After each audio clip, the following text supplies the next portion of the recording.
What another shitty SmackDown, man. As we call it, Shitdown. You feel me? I'm gonna break down this review for you guys and for the people, so why not? We're gonna go through this thing together. You ain't gotta stress it. We ain't gotta stress about the show. So let's start off with Jimmy Uso and Cody Rhodes. They run into each other backstage. They talk about the situation that happened with Jey Uso last week, and Jimmy's like, what do you think? How do you think I feel? How would you feel? It's like, guys, I understand. I appreciate, or he tells Cody Rhodes, I appreciate you. I'm defending my cousin last week for getting attacked. You know what I'm saying? And I'm looking at this like, dude, we all know that Cody Rhodes attacked Jacob. And if I'm wrong, I'm wrong. But I know for sure Cody Rhodes had to attack him because he almost took out Cody Rhodes when he came to WWE. Almost ended his career. You feel me? Now imagine Cody Rhodes' career was ended after he finished the story and won the title. You feel me? Now that'll be fucked up for Cody.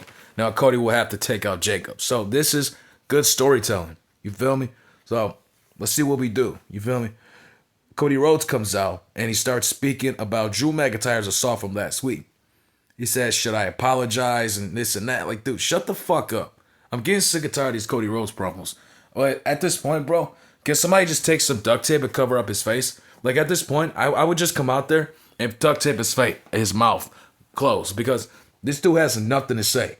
Oh, should I apologize for attacking Drew last week? What do you guys want to talk about? Like, dude, what? Dude, this guy has to be... Cody Rhodes really is the worst the worst wrestler to ever cut a promo. Like, really, this guy has no skills. I don't care what nobody says. Drew McIntyre comes out and he says, stop it, stop. I do not want your apology. You guys are going to boo me. You are pathetic. You guys are so brainwashed that you're not understanding that this guy, Cody, is a bad guy. You're not understanding the corporate Cody. And he might have a good point here. Drew might talk some real shit here. Because Cody Rhodes might be a bad guy behind the scenes. I've seen some people who put on a good act, who talk good, talk nice, talk a good game, but reality, they're not what they are. I've been around those people, and Cody Rhodes has to be one of those people in his character. I'm not trying to hear what nobody got to say. He says, you screwed me at WrestlePalooza with the officials, and you hit me with the title last week, or whatever he said, the title belt, right? And I understand, he says, I've been screwed over and over again. It's now about me finishing my story. I don't like the Samoan family, but I did not attack Jacob. What if Jamie did it? What if he did it because he's a black sheep of the family and Jey Uso's getting a world title shot and he got eliminated? What do you think about that? He might have took a page lesson from his wife when Naomi attacked Jade Cargill, right? When Jade Cargill was tag team champions, Naomi was jealous and she took her out. You feel me? So you never know. It might be Jimmy Uso. What if Jimmy Uso attacked Jacob Fatu? You feel me? But what is the reason for Jimmy to attack Jacob Fatu? You know what I'm saying? I don't see the reason why Jimmy would, Cody Rhodes says, enough. I am sick of this. Let's fight. And what's finished will be started last week. And I like this. I like this. Cody Rhodes didn't have time to talk or anything. He went right to business. He said, let's fight. What's finished will be started from last week. You feel me? And I like that. That's how wrestlers are supposed to go, man. If Cody Rhodes could continue doing this, you know what I'm saying? Yeah, you could keep him there. You can keep him there, but the world champion thing is not going to go well for him. I'm telling you right now. Jimmy Uso comes out and saves Cody Rhodes after Cody was attempting to get his ass beat, right? And referees and security guards come out and break it up and shit like that. We get to a backstage brawl. Drew McIntyre and Jimmy Uso get into a brawl, start attacking each other. So it looks like these two are going to be in the main event tonight. I don't really care. Maybe it's good, whatever. Maybe I'll look forward to it. Up next, we get the MFTs versus Shinsuke Nakamura and Rey Fenix. I like how Shinsuke Nakamura is back to his original gimmick. Like his original gimmick was better. No face paint. He's not doing the mist. Even as a heel, he would have been better without the face paint and the mist and shit. He just looked fucking retarded. He looked like Asuka's fucking retarded boyfriend or drug-headed brother. You feel me? But let's be real here, man. This is a lot better for him. And if you want to keep him around, you got to keep him like this. You feel me? If it was me, Shinsuke Nakamura would have not been having mist and would have been wearing fucking makeup. No, he wouldn't be wearing a face paint. He would have been his normal self without the face paint. You feel me? And have that violin instrumental song. Now that's a good song for him. I don't care. So we get through the match, and Sol Sikoa causes a distraction. Tala Tonga does a choke slam to Rey Fenix. I didn't like this choke slam at all. It was shit. It was garbage. Like, literally, the Big Show would have did a better one on top of that apron. Literally, all Big Show had to do was pick up his arm and slam that nigga. Tala, he just hesitates slamming the nigga. Like, dude, these new wrestlers cannot do shit. They can't do what these old wrestlers do. It's best if Tala would have just take his hand and, I don't know, suffocate him and paralyze him or something. But this choke slam just sucks. You feel me? So the MFTs get the win after Solo causes the distraction.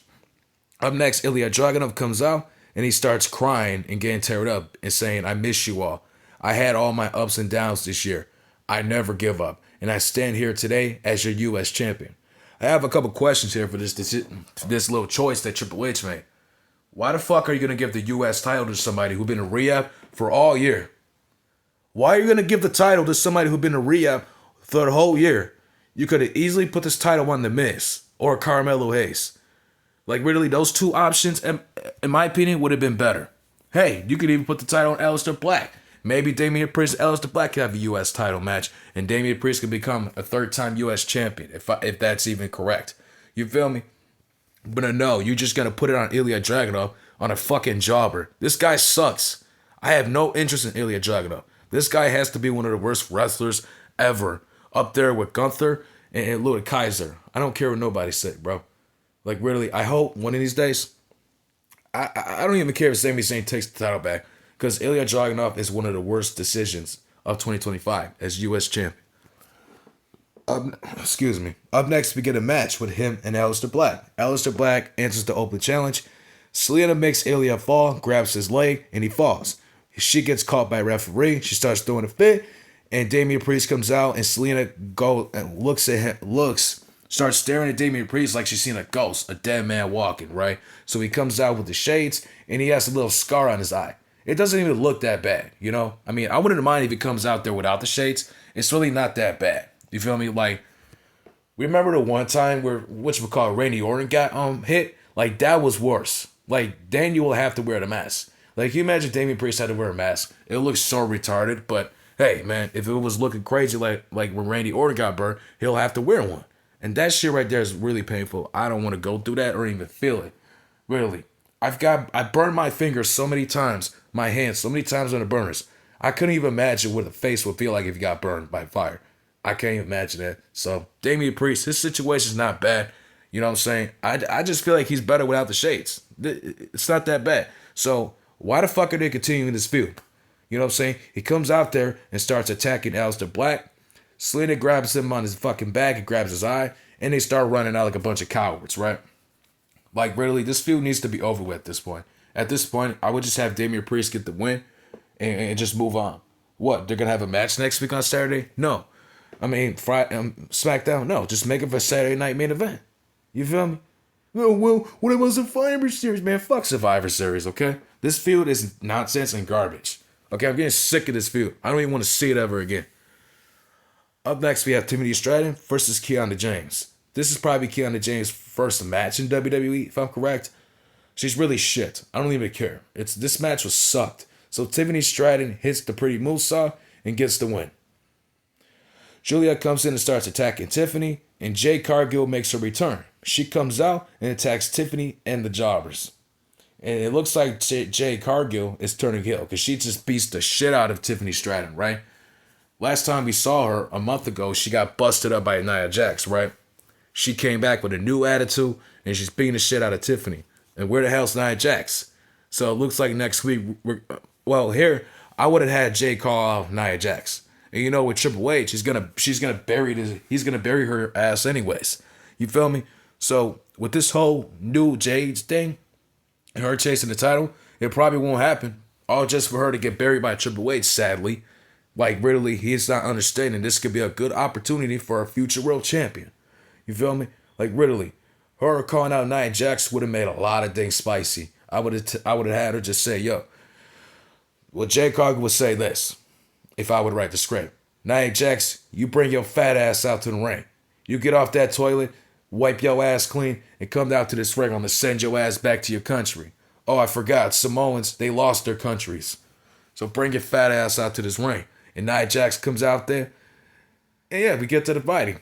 I'll just make Nia Jax get in that fucking ring. If she just wants to talk and run her mouth, and she wants to go into business like she runs shit, I'm gonna say no. You're gonna get in that ring, you're gonna start fighting. You're gonna run and you're gonna jog to that ring. You're gonna jog to that ring. And if you're not gonna do it, you're fired. Simple as that. I don't care what you say, and I don't give a damn what Jay says she has a better idea. This is a good idea. And it'll make some fucking money. You feel me? So, sadly, I really want to see Jade Cargill as champion, but Triple H is going to bury her ass. Because Triple H cannot put black people on the fucking show. It's getting on my nerves.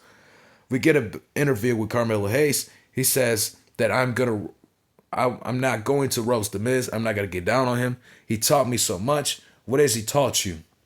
Hopefully his next match, we see some progress from Carmelo Hayes. Maybe we'll see something of progress from him. You don't know. And he says that he is a future Hall of Famer. We're even. I'm focused on other things. I'm moving on.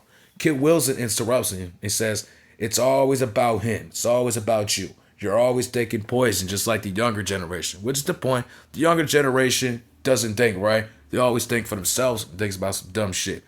But at the same time, Kid Wilson sucks. These guys suck. And Carmelo Hayes should be deserved a little more. But he sucks on the mic. He's not charismatic. He can't cut a promo. I don't care what nobody says. You know? So he says that I will see you next week. Why can't you just have the match today? Why the fuck? This is getting on my nerves. I'll see you next week. We'll have this match in 3 weeks. I'll see you at WrestleMania. No. Why don't you say this? I'll see you tonight in that ring. Why don't you say I'll see you tonight in that ring? Come on now. Make the match happen. This is really getting on my nerves. They want to wait another day or another week or so just for the match to happen. Just for some long-term storytelling bullshit. And TKO does not care. They just want to make shit happen so they can make their money. I'm at this point right now where TKO doesn't even think straight with its storytelling, right? They just don't think straight. We see the same shit pretty much every week, right? Pretty much every week. But no, they don't think straight. They just want to make that happen so they can make their money and move on with their lives. And I don't like people like that. They don't understand nothing about wrestling. It sucks. You know. Up next, we get the main event. Drew McIntyre versus Jimmy Uso. Jimmy Uso hits a frog splash and gets the win. 1, 2, 3. He gets the win. Drew McIntyre comes out, attacks Jimmy Uso and shit. Well, he was already out there, excuse me. He was already out there and attacks Jimmy Uso. Cody Rhodes makes the save, and Drew McIntyre attacks both of their asses, laying a smackdown on both of them. Drew McIntyre needs to be WWE champion. I don't care what nobody says. Now, you can easily do this. You can have Jacob Fatu or Randy Orton return next week, right? Cost Cody Rhodes the championship, and Drew McIntyre is champion.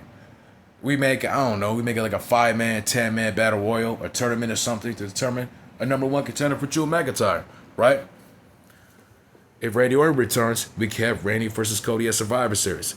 If Jacob returns, we can have Jacob versus Cody. And Cody doesn't know that's the guy who attacked him. You feel me? So that's the way I'll do it from there. So this SmackDown, I didn't like it. It was trash.